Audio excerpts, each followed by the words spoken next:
বদলির আদেশ জারির পরও নতুন কর্মস্থলে যোগদান না করে পূর্বের দায়িত্বতে অবস্থান করছেন কক্সবাজার জেলা প্রশাসনের রাজস্ব শাখার গোপনীয় সহকারী মোহাম্মদ ইসহাক কুতুবী।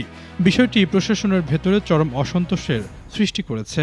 সংশ্লিষ্টদের মতে সরকারের নির্দেশ অমান্য করে কর্মস্থল না ছাড়ার এই ঘটনা প্রশাসনিক শৃঙ্খলার জন্য উদ্বেগজনক এবং একে প্রকাশ্য স্পর্ধা হিসেবে দেখছেন ঊর্ধ্বতন কর্মকর্তারা।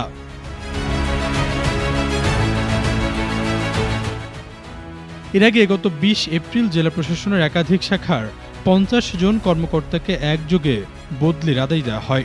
ওই তালিকায় থাকা ইসহাক কুতুবীকে চকরিয়া উপজেলা নির্বাহী অফিসারের কার্যালয়ে প্রদান করা হলেও এখনও সেখানে যোগদান করেননি বলে অভিযোগ উঠেছে।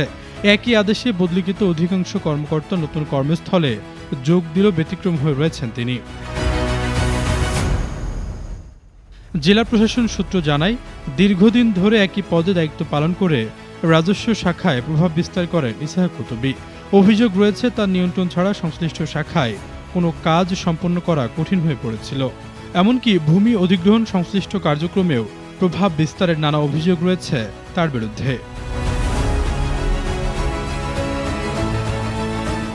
অনুসন্ধানে আরও জানা গেছে, তিনি ২০১৮ সাল থেকে অতিরিক্ত জেলা প্রশাসকের সহকারী হিসেবে একই পদে বহাল রয়েছেন, যা সরকারের নিয়মের পরিপন্থী। দীর্ঘ সময় একই পদে থাকার সুযোগে বিভিন্ন অনিয়ম ও দুর্নীতির মাধ্যমে বিপুল সম্পদের মালিক হয়েছেন বলেও অভিযোগ রয়েছে।